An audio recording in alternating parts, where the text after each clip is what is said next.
Hello, this is Simon Brew. I'm the editor of Film Stories magazine, and a very warm welcome to the Film Stories podcast. Come with me. And I show you how deep the rabbit hole goes. And movies that had stories. That the story just sucks them in. This is just the beginning. Stories. We would be honored if you would join us. Hello, and a very warm welcome to Film Stories with Simon Brew. I am Simon Brew. As always, that's absolutely everything you need to know about me.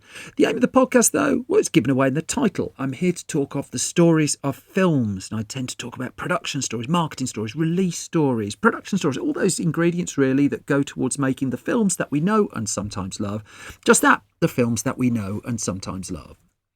Now, what you've happened upon here is one of my occasional special episodes of Film Stories where I bring in filmmakers to talk about either their body of work or their latest release, in this case, a little bit of both. That the primary focus of this episode is the 2023 horror film Doctor Jekyll, the film that's relaunching Hammer Studios here in the UK. It's written by Dan Kelly Mahern and stars Eddie Izzard and Scott Chambers in the lead roles, and is directed by Joe Stephenson. And I'm delighted for this podcast episode to be joined by Joe Stephenson and Scott Chambers for a conversation about the movie. But not just that, because there are a few other things that we get into as well. That we talk about Joe Stephenson's debut feature film Chicken, and also his Ian McKellen documentary that he made a few years after that. We also get into the dual identity of Scott Chambers, for not only is he an actor, he's also a producer himself of over 100 feature films under the name Scott Jeffrey, and films such as Winnie the Pooh, Blood and Honey, Dinosaur Hotel 2 is a particular standout, a bunch of erotic thrillers, all sorts of creature features. So we're going to briefly touch on that as well. Now, in the film, Scott Chambers plays the role of Rob. So the word Rob is mentioned at some point. That is the context for this. Eddie Izzard takes the dual lead role of Dr. Nina Jekyll and Rachel Hyde. And also in the cast are Lindsay Duncan, Robin Carr, Jonathan Hyde, Simon Callow, Morgan Watkins, also in the ensemble. This conversation took place in a very, very swanky London hotel just after the film had its West End premiere as part of the London Film Festival. Now, I'm not used to going into swanky hotels, and so what you get here is, at one point, I think you'll get a little bit of an interruption where someone brings in a bit of coffee, but I'm never going to object to people bringing in a little bit of coffee. Other than that, what you hear is pretty much how the conversation panned out, and I was really pleased to get these two on. They give a very open and candid assessment of independent filmmaking in the UK, and also just how tricky it was to get this low budget film to the point of having a major West End premiere. I'm going to set it's enough preamble, isn't it? I'm going to set all this up with a clip from the trailer of the film. You're going to go straight after that into my conversation in a posh London hotel room with Scott and with Joe. But first, clip from that trailer. 2 steps ahead. That is the secret. Nina Jekyll is excellence incarnate. She demands the same from others. What we're looking for is someone who could help about the house. You like my chessboard? Do you play? Oh, sorry, that's at me. There are cameras in almost every room. Nina has been resistant to coexisting with staff until you.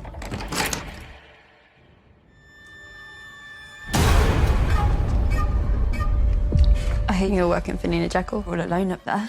I have a daughter, and to see her, I need this job. You forgot Nina's meds.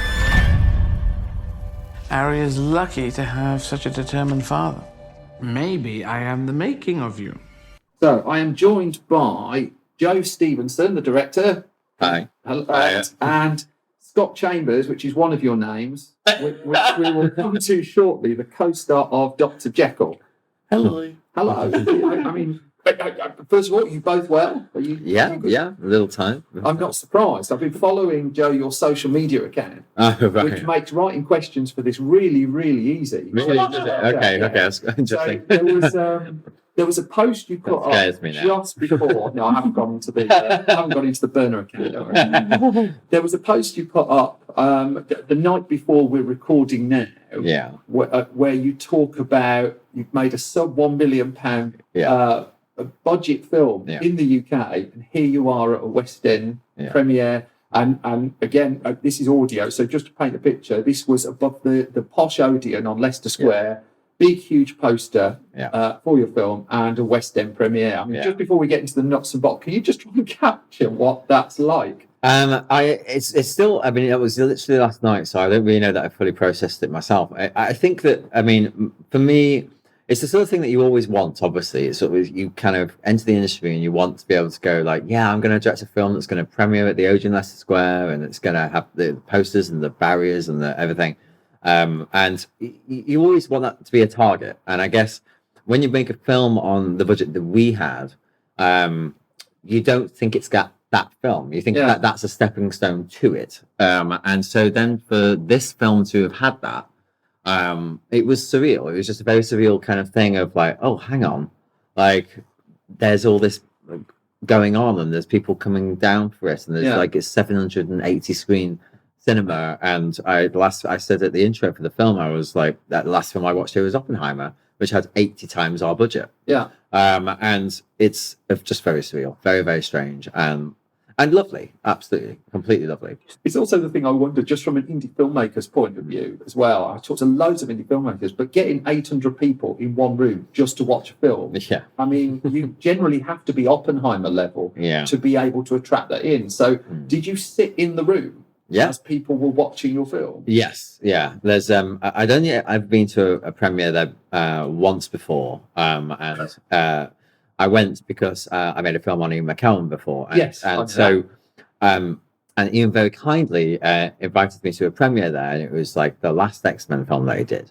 I kind of, like, it was always friends and things, and so it wasn't a surprise necessarily. But then what was a surprise was that Bryan Singer wasn't there, and so there was a seat next to Ian, and it was the central seat of the royal box of the Odeon Leicester Square. And you were sat there. And I was sat there next to Ian on one side and Patrick Stewart on the other side. Bit weird. Watching X-Men. And I was like, this is very strange. And obviously the next time I'm sat in it actually as the director of the film, not just in place of the director of the film. And it's for my film. And it's just incredibly, it's just incredible. It's incredible. And all those people, you know, that you do it for the audience. And this particular movie, I very much wanted to make it an entertainment movie, a movie that is for an audience to watch together in a dark room and kind of react together. And so when you get that satisfaction of an audience all gasping at the same time and all laughing at the same time, it's incredible, especially when there's 800 people. It's great. Have you had that as an actor before? 800 people trained on a big screen with you on it? No. We had screens for Chicken that were big. There was like I'm going to come to Chicken. we did, but last night was something else and incredibly special, and it's a once in a lifetime thing, I think, and just amazing. I'm very grateful. Hopefully not once. Well, I'm not aiming for Galaxy 5 next, and it'll just be an anticlimax. No, but you know what I mean. It's like, it's something that, like, as an actor, it's just you're very lucky to experience that. And I don't think anything compares to last night that I've ever experienced. That's incredible. I mean, can you take us back to your story then, the pair of you coming together? Because as I've got it, you had a working relationship that went years before Chicken, I think. Yeah, so we were friends, and so we basically. Are you still? I was. Yeah, he's my best friend. So we basically we were friends. I was doing trying to get going. I think had I done the Sky Arts thing? I don't know if I had. Yeah. In Love with Shakespeare. Yeah, I did that stuff. And then, but I was wanting to do my first film and trying to find a way. I couldn't get representation, so I didn't have an agent, and so we were basically trying to find our own way to do something. And then Scott then got a role in Chicken on stage, and so obviously as his friend, I was there on opening night, went to see it, and we talked about the role as he was like working on it. And he was in a way like co-directing the director, because he would help me. I would be going over my lines with him. He's someone that I've always trusted with everything. Like, I can make a bit of a tip of myself in front of Joe, and I feel comfortable. Do you know what I mean? Yeah. Some directors, you're like, I don't do that because they'll just judge me. And with Joe, I'll just do anything. And that's why in the prep for the play, he was like there for me and supported me and was like, try this, try that. And then I feel like you naturally became Richard with me. Like you understood the character Richard in Chicken. Yeah, and it was that. Yeah, so obviously then when we saw the play, it was like, okay, this is. I felt emotionally involved already because I'd been there, part of, in the background, and I just felt like, okay, well, this is just something we can absolutely do on a budget level, low budget level, and yeah, and so then we just did that, and then it's just been continuously working. Whenever I'm doing something, I'm looking to see if there's anything there that Scott could do, and yeah. Because you make the point about it's a safe space to make a tip of yourself, which sounds like a very minor point, but actually I think that's it's so important. Do you know what I mean? Like, there's some projects where either you feel like a puppet, they don't really care about the acting, or it's just like, I don't know. There's some things where it can feel very like walled up. It's like you're the actor, you don't talk to them, you don't hierarchies, all this. With Joe, he hugs every single person on that set, but not in a weird way. No, but he's like so approachable to anyone. Anyone can go up to him. The runners can go up to him. Anyone. There's no hierarchy on Joe's set. It's a safe space for everyone to do well, and that's why I love working with Joe, because it's like there's no nerves for me, whereas with everyone else there's nerves. Do you know what I mean? And it's just like he just creates a space for everyone to be approachable, to just do their best and excel, and it's just the best. Yeah. So, I mean, by the sounds of it, you're an actor's director. He's both. It's weird. No, he really is both. Go get your coffee as well. Thank you. Let's interrupt this recording to note that the elixir of life has arrived. My sugar syrup. The potion. No, he's both though. Honestly, like. Is that your happy place when you're directing? I mean, I talk to directors, and some of them love the prep, some of them love the shoot, some of them love the edit. No one loves all three parts. Oh, well, that's interesting. Yeah, I mean, I feel most myself on a film set. I do. I absolutely love the job. I love I love being there and seeing everybody every day. I love the environment. I think, but I do love the prep, and I do love the editing. I mean, I've edited, my films as well. Yes, because it feels like another part of directing. In that and it's part of the way I direct anyway, is that I'm editing in my head as I'm shooting. Yeah. So I feel very much like I've always brought in somebody to help me, because you get to a point where you can't see through it. Yeah. And you need another pair of eyes and that skill. But no, it's all part of the same thing, and I love all of it. But yes, no, I'd say definitely the set is my happy place. Yeah, I'd say that. Just on the edit point, even when you're doing documentaries such as McKellen playing the part, that's still the same process in your head. You feel as he's answering the questions, roughly that's it. Yeah, that's out. That's I mean, you do. When you're talking to somebody and you hear that sort of. You hear the things. I mean, that was very difficult because there was so much, and Ian's so good at speaking that and telling stories, that there are so many wonderful outtakes of that. I mean, I had hours and hours and hours and hours of footage of him, so that was very different. That was kind of like having to, but that directing in a documentary sense is the edit is the director. Yeah. So that's like you have to do that as director. I don't understand how you can direct a documentary and then not edit it. That seems weird. That's mad. It's incredible. He let me come into the edit at some point to see some bits and stuff, like how it's coming together. And it was before he actually filmed some like reenaction kind of moments that actually I was lucky to be in. Yes, well. I recall this. But yeah, I went to the edit before any of that, and I was just watching it, and I was like, it made me have such an appreciation for documentaries and what goes into that, because the amount of content you had, you could have told so many different films out of that. Yeah. You could have really told like a 10-part TV show out of it. Yeah. And it just, there's so much that goes into that, and like, your mind, I don't know. It was just, it's very different. But what I like about the set so much is that it's not an isolated experience. It's a shared experience. And that's what's so nice. And I'm a people person. I like being around people and sharing experiences with people. I don't, and editing isn't that. Editing is like you're locked in. It's obsessive. It's, you go hours and hours. You can go into the night, and it's not. You just forget to have a life, don't you? You cut it off, and you're like. Because it's so addictive as well. You're so addicted to editing, and it's like, and then it's like, what's the time? Oh my god, it's 4 a.m. Fuck, it's sleep time. Yeah, it really is like that. So I like the satisfaction you get from editing and seeing it come together, but I don't like the isolation. Yeah, that's why I'd make a very bad writer as well. So I like being around people. But then you're all really good with like treatment. I feel like in treatment stage, like your ideas. Like so much of all of your projects are you, like the treatment stages. When you just said about the writing, right. You're so involved in all of the ideas and stuff on you. Yeah, I couldn't write that. I feel like you could, but well. It's probably worth introducing to the conversation at this point, Scott, that point I made about your two people. Oh, yeah. So you see things through more than one lens. Who do you want to talk to? Well, I mean, you're also the producer of Jurassic Island. And, Oh, God. and four or five erotic films about. I was looking through your website. There's 20 creature features. There's action films. There's soft. There's fruity stuff. But it's just like, and I just kind of wonder. The fact that you've found your way through, and you two have been that close, has that kind of opened your eyes to just filmmaking and your producing work as well? Some of the very first film I produced, I went to Joe for advice. Yeah. Literally, I went to you, me and Becky, I produced my first film with, and we sat down with Joe, and I was like, okay, these are our ideas. Do you think it would sell? Like, what could we do? And how do we spend the money and stuff? Joe was completely a mentor at the beginning, especially. And yeah, and also, like, I know this is going to sound cheesy, but like, being friends with someone that truly is self-taught, has no connection to the industry, it makes it, to me, who's in the exact same space, it makes you kind of like, you go, I can do it. Do you know what I mean? Like, I really can. And you've always encouraged me to just pick up a camera and just make something. And I've always had like anxiety about my acting and stuff. And it's been such a great thing for me to do, and just felt like fulfillment in a different direction when things aren't as easy acting. So, but yeah, he's been my little mentor.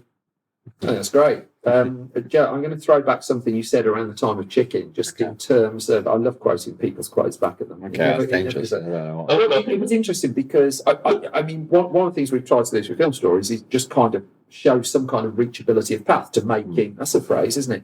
To making independent films. Yeah. And I remember you said in an interview once in the past, like, don't have a plan B, because you'll just kind of go to your plan B. Yeah. But you said of Chicken, I mean, you kind of went against the idyllic fairy tale story of trying to get the funding for that. And you said, I'd love to tell you, we've had wonderful support from this place and that place, and the UK film industry is an incredible place for new talent, but we haven't, and it hasn't been for me thus far. And you talked about, I mean, almost the minor miracle of finding the funding and then getting the distribution of that film. What's the aftermath when that's a success, when you come up with this particular project? You know, when you come up with Doctor Jekyll and the budget is relatively modest, are the doors even slightly more ajar when you've had something before? I would say I stand by that's what I'm after. Yeah. I mean, look, I stand by what I said. My experience has been with the industry, and it's, you know, it's a very close shop to a very particular type of people, I suppose. And I suppose I kind of sort of maybe fit into it. I don't necessarily fit into that group. I don't play the game very well. Yeah. Perhaps that's it. But I don't want to not be true to myself. And so I guess that really I kind of rejected that part of it, because I had some bad experiences going for funding at the places you'd expect us to go for funding to. And it's really turned me off from that world of it. Yeah. While obviously, you know, we had the premiere last night in Leicester Square Odeon at the same time that LFF is on. Yeah. And there's something kind of nice about that for me. You know, it's kind of like, you know, I've never had anything in LFF. I've not got that sensibility, and maybe it's just the quality of the film. Hey, I don't know. I'll put my hands up. I'm not saying I'm something wonderful, but at the same time, that I feel like I've seen films of the same standard. I've seen, I just don't seem to be ticking their boxes at the moment. Perhaps I don't know, but whatever it is, I won't stop making films, because I that's what I wanted to do since I was 5. Yeah. And so you just have to find those people who do support you and hold on to them. And I've found since Chicken, it's been slow. Chicken made nobody any money, you know, and that in this industry, that is really what gets you your next job. It doesn't really matter whether or not it's critically acclaimed. It doesn't matter whether it's taught on A level or whether, you know, which we have these wonderful things. Acknowledge. Yeah, which was wonderful with Chicken, and we got great support from people like Commode and everything. Yeah, you know, lots of things that movies don't get, and yet it made nobody any money. And so the reality is that then when you don't make anybody any money, nobody's coming to you to with their money, because they're like, well, you're going to lose us the money. You might make something really nice, but hey, are you going to give us the money back? And so you need to make people money. And then my documentary on McKellen, it was messed up in the distribution. It got into South by Southwest, and then the sales agent turned it down. So, you know what I mean? And I'm like, I didn't know that. Yeah, joke. Yeah. And so which, you know, and then they released it, the distributor released it, I probably shouldn't say, but the distributor released it in the US, and managed to get 0 reviews. And you know, it was really quite difficult to do. Yeah. So yeah, especially Ian McKellen. Yeah. So you know, my experience of the nuts and bolts of the UK of the industry, has been that it's really actually sort of set me back. Essentially, I felt quite sort of pushed back. Yeah. And you know, it's not true for everybody. There are people who have got wonderful experiences with people, and they're embraced. But at the same time, I'm not going to let the industry tell me that I can't make movies. And so I will keep on doing them as much as I can. So does that approach change the kind of film you're looking to make? Do you alter? Because I mean, a Jekyll and Hyde story, which ostensibly we're here to discuss, it instantly has some degree of hook, for instance, whereas you approach someone with Chicken. Obviously and the doors slammed in your face more often than not, I'd imagine. But does that change? I mean, did that inform the choice, or was this just organic? This was the story you wanted? I think maybe deciding to you can do a McKellen film at one point. I read some. Yeah, script again. No funding from industry, so like, yeah, we got a wonderful cast attached. I mean, including people like Ian, and you know, it's still no money there. This is what I mean. So I've kind of tried to be sensible and play the game as much as I can. But ultimately, you end up just going, you know what? The best thing to do is to go, look, what can I make? What is within reach? And go, okay, I think I know a couple of people who might put some money into something like this. But also, as well as director anyway, I've always wanted to do something different every time. Yeah. So it's about picking what that difference is and what it is. I want to play in genre, which I did here. That was something I wanted to do. So there's an element of planning your career. There's an element of thinking about, okay, what's going to help me raise the money. Yeah. But first and foremost, it's about just working with people that you like working with, and having some sort of sense of where you want to go. Can you set the scene for this film there? I mean, what was it? Just 2 or 3 people at first, just trying to get it going? Did it come from you? Were the 2 of you having a conversation about wanting to do a Jekyll and Hyde story? So, funnily enough, no, it was I was looking for a writer, a sort of a new writer, and a friend of mine introduced me to Dan, who wrote this. Yeah. So we then started during COVID, just having conversations. It was like a good time for development because.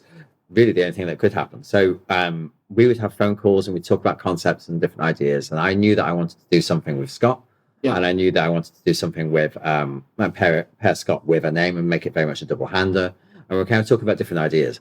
And then one of the concepts that Dan presented was this mad doctor kind of story. Yeah. And I was like, well, why are we not just doing the original Mad Doctor? Let's really do, I'll say original. This, I'm sure there's others, but but one of the originals, it felt like, well, why are we not just doing Dr. Jekyll then? Let's just do that. And then from there, it's like, let's go back to the material, let's look at it, let's develop this as Dr. Jekyll. And that's where it started. And so then my walks that I had would be on the phone to the writer.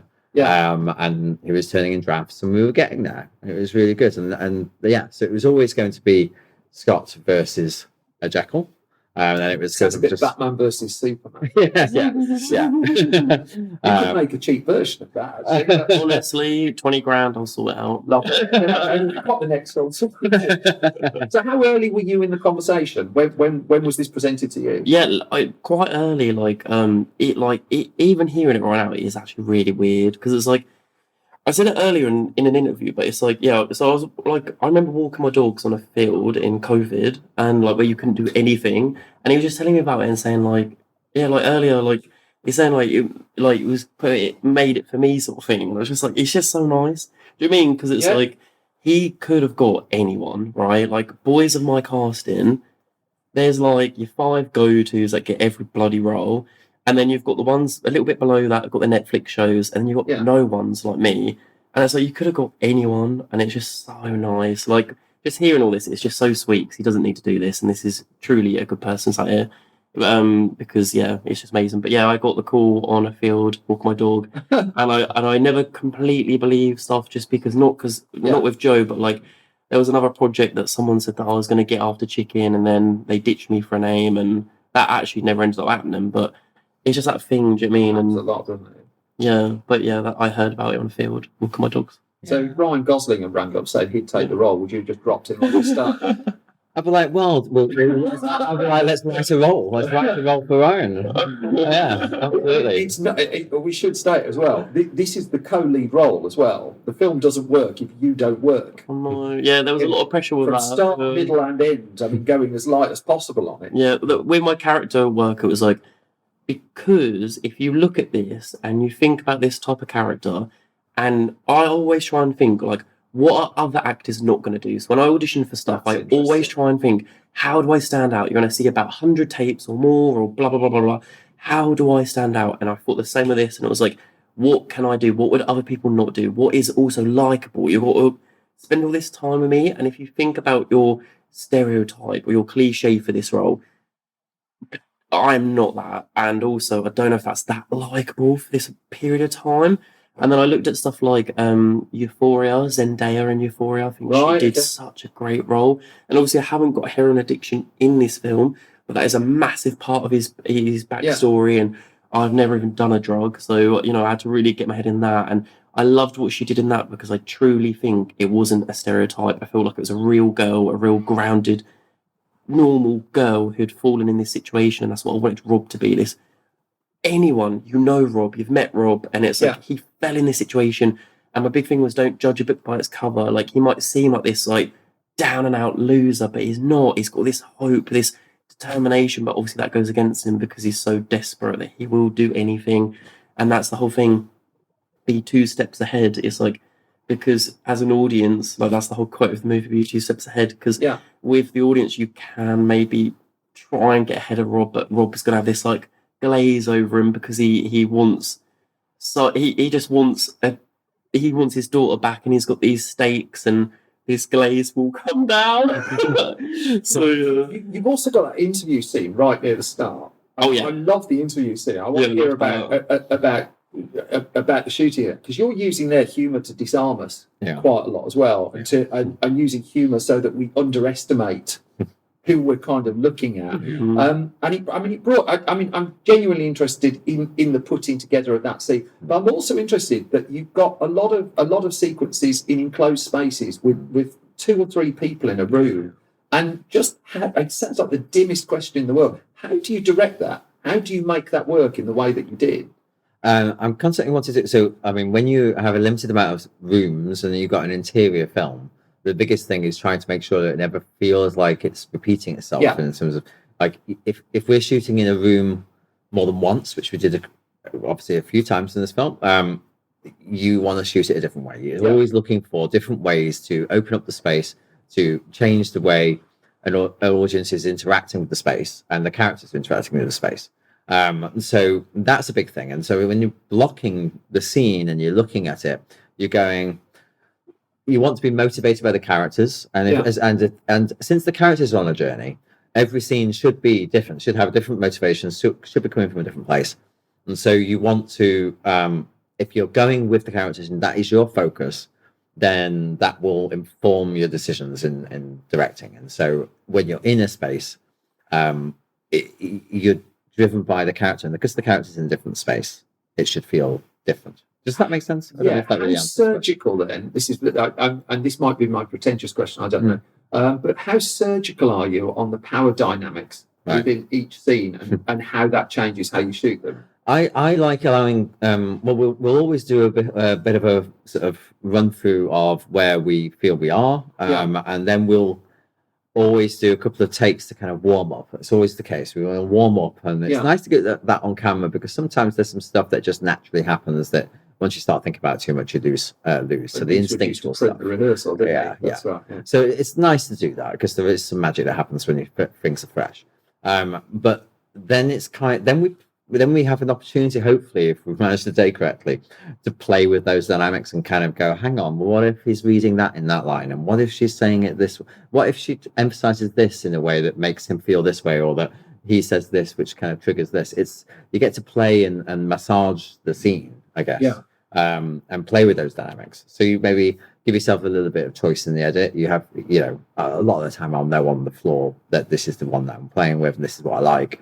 and then you just pull at the strings. Essentially, you just keep pulling at pieces and just push it really far, and then okay, that's too far. We're going back down again. Let's bring it back. Yeah, and there's a lot of that goes. But that goes back to a degree to the answer you gave before about you're almost seeing the edit as you're shooting yes, it. Definitely. You've got that level of iron. I think it was Penny Marshall who's made some terrific films. It was always said that she found the film in the edit as if that was a criticism. Right. You know, because she found the film but didn't necessarily see it all there. But you're in a position where you sort of know by the sound. Yes, I'm definitely shooting to the edit, which it doesn't when I'm shooting for other people. Like if I do a TV job or something. That's amazing for budget. You have to. Well, that's it. I think it's learnt skill from working on the budget. It's working. You can't mess about, waste time. On Chicken, I couldn't shoot extra stuff. Like it was like you get what you get what you have. It was like 1 or 2 takes when we had no time. So and to do that, you must have the cut in your head. You just know. I'm watching a take and I'm going. It's okay. I've got that line in the other take, and I've got that line in that take, and I'm kind of okay. I've got it. I haven't got time to get it all in one take. No, I've got this there, this there. But what a skill to have when you do a multi-million-pound film. Do you know what I mean? It's going to be like hopefully fucking easy. Like, no, but do you know what I mean? Like, you're learning the hard way as well. Like, because it's all self-taught. Well, it sounds like you've edited a film where you've had no choices in the edit. You've edited a film where you had way too many choices in the edit, which is some kind of like middle ground. Yeah, like a bit more. This was a little bit more middle ground. It was, but then this project. It was about tone. That was the hardest thing in the edit with this one. The tone is a really interesting one. And it's like going, okay, look, we want to keep people on their toes and finding the way to do that in which you have the laughs at the right moments. You have the moments of kind of the chills in the right places. And, that was the challenge on this one. That was the fun challenge, but it was a challenge. Well, you say tone. I wrote down fonts and music. Fonts and music. The finest fonts of end credits I've seen all year. I'll come to the end credits in a minute. There's all sorts of stuff in there. But also, I do want to acknowledge the Blair Mowat score and how you front load it with just this tremendous. Is it Richard Morrison did your credits? God, I met him once. That's a brain that should be donated to science. From what I've worked out. Morrison and Dean as well. Well, quite. He says as he drops the book. But can you talk about kind of the way you front load the film? Because you're the first character we actually see, Scott.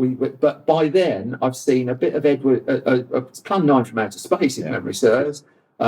We've got a bit of news reading when we've got these incredible opening credits as well. I just wonder about getting that first 10 minutes right. So that did change. I mean, there was originally the script had a very different set of opening, and that was a thing that when in the edit we knew immediately. I was like, okay, look, we want to get to the house, and so we had to find a way to establish the world like relatively quickly, so that people felt like they knew where they were placed and where they were going. And so the newsreader, the first thing you see is Sam McCallum. And obviously we've got Scott's character watching that, and obviously knowing the very end scene. Most films should start. Yeah, and knowing the end scene, there's a nice mirror going on there. So that was lovely to do. And it talks about social injustice and things, and that's kind of the themes that are underneath all of this fun.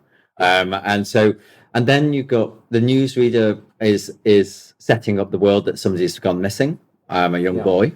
And then you've got Edward, an Edward movie, and it's kind of and that really was to kind of go, okay, look, this is a mirroring going on in terms of like old Hollywood kind of like, we're making a movie for making a movie's sake, for the joy of it, and that's what we were doing.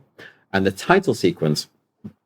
I always knew I wanted to do that title sequence, and it was always we want to go bombastic with the score. We want to tell everybody what type of movie this is. Yes, we're going to do a title sequence. Yes, the font's going to be big across screen, and set up the yellow knights that are going to be coming. And it was a lot of fun to do. That kind of iconic, playing that in that iconography kind of way. It was really nice. It was really lovely. I mean, you talk about social injustice as well. I should note the other thing that I wrote down is you're making a point about NDAs and unpaid internships as well, which I assume was entirely deliberate. Absolutely, yes. But it's about money controlling people without money.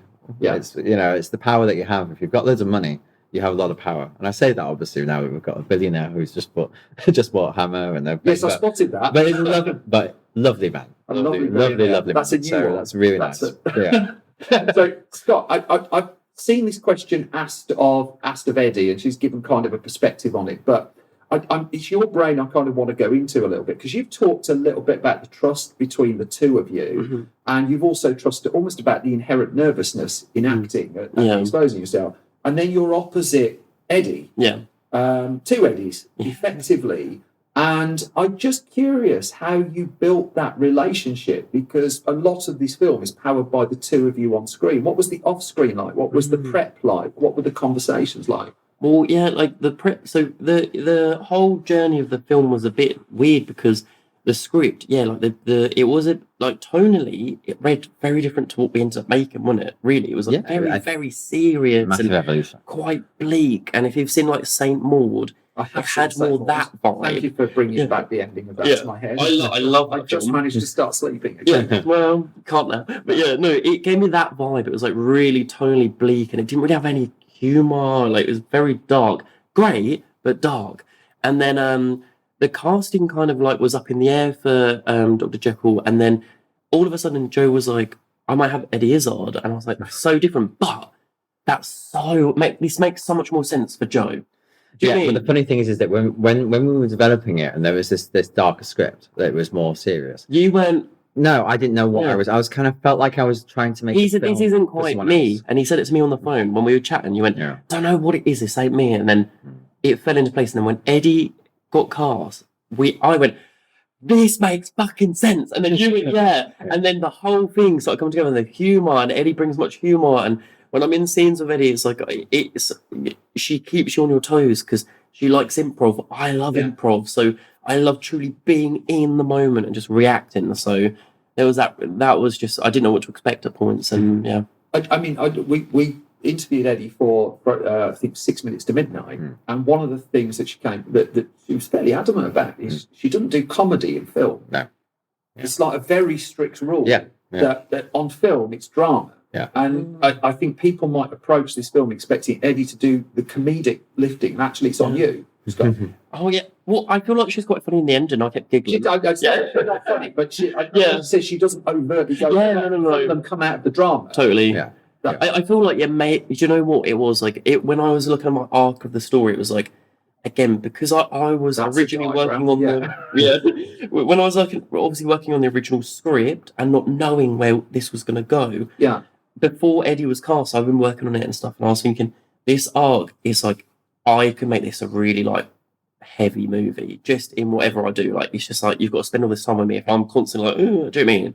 And I was like, there's certain points where you have to laugh with me there. You have to laugh with me there because you have to get on a journey. So I was like, it's very important. And I'd say to Joe, like, I want this to be a bit where, like, I feel like you have to get the audience to laugh. And it was the same with Chicken. And we'd work out these points together and all this, and it'd be like, they have to get him here, otherwise they won't be on this journey. And for me, it's like, if you can laugh with someone, you can care for them and you can fall in love with them and all that. And I just feel like laughing with someone is such an in. Do you know what I mean? Does that come from working on stage then? I haven't really worked on stage.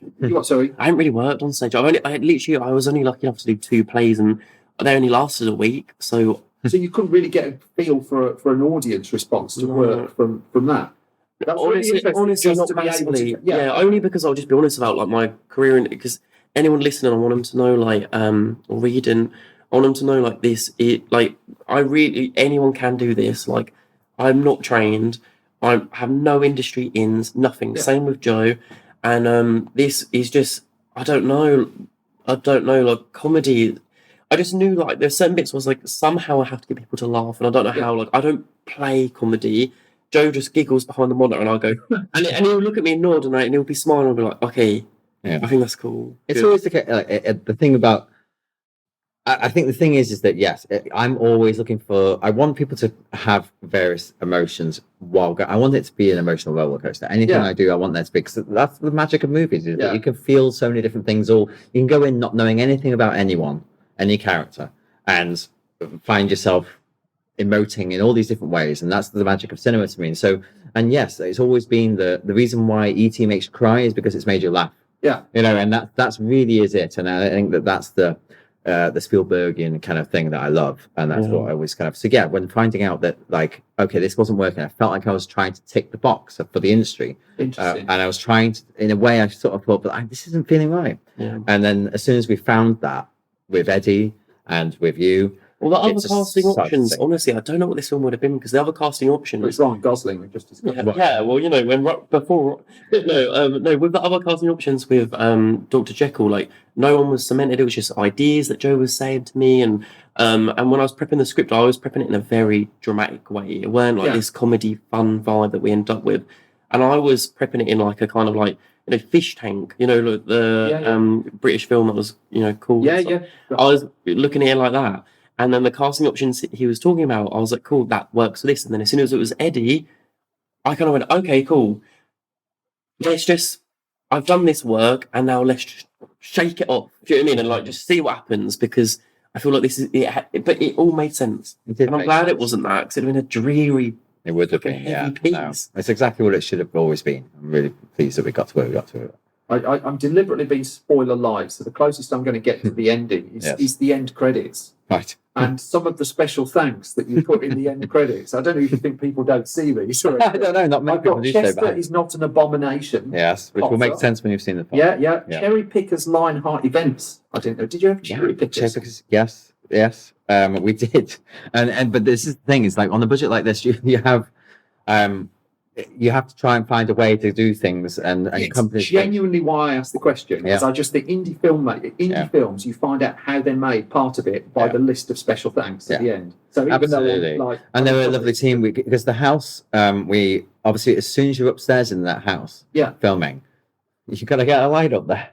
And it was on the budget that we had. We didn't have enough money for all the equipment that you'd want. Obviously, if it did, the camera would be a lot more moving around probably, but.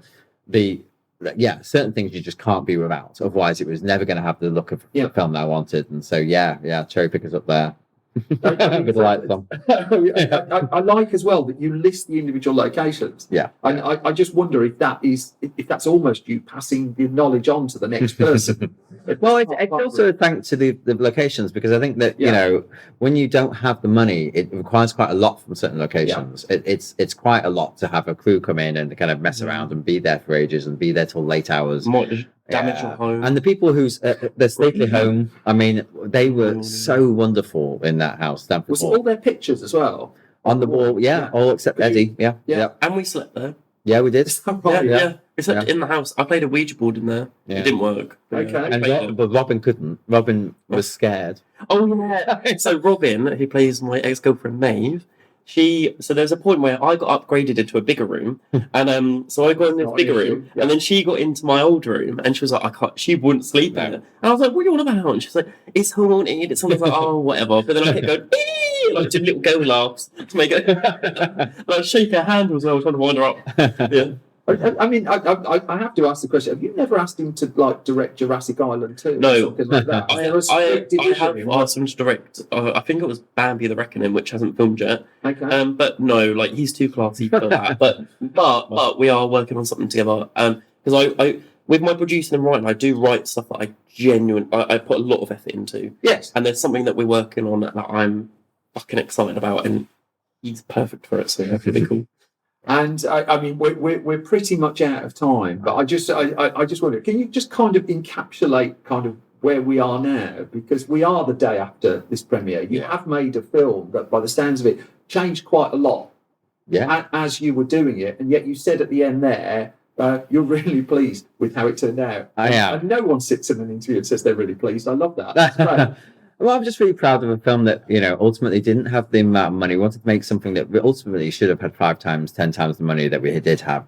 And so I'm just proud that we're in a place where we've got a film that John Gore and everybody at Hammer feel so confident about and are willing to put their name behind it and relaunch Hammer with. I mean, that's an achievement in itself. And I think whatever happens to it, I hope it finds its audience. But it's an achievement, I think, for a film, like I said in my social media, that for sub 1 million film.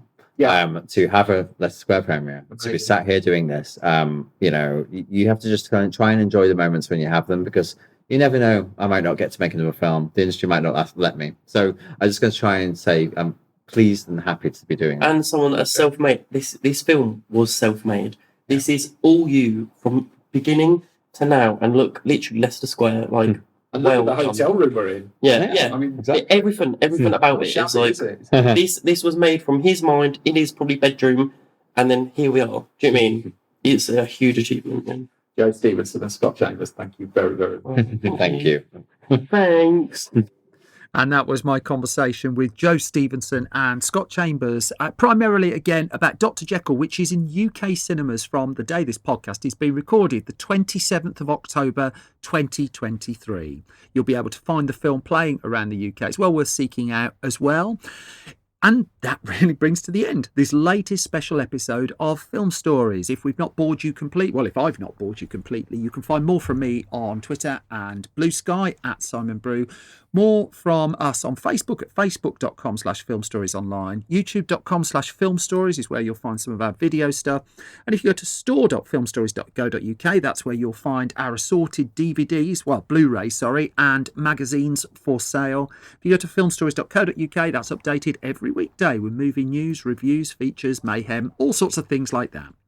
But I think it's fair to say, as always, I've comfortably outstayed my welcome, so I'm going to bring this special episode to an end. I thank you for listening. I thank you for your time. I will be back soon with your regular episode of Film Stories. Until then, take care, look after yourselves, and bye-bye.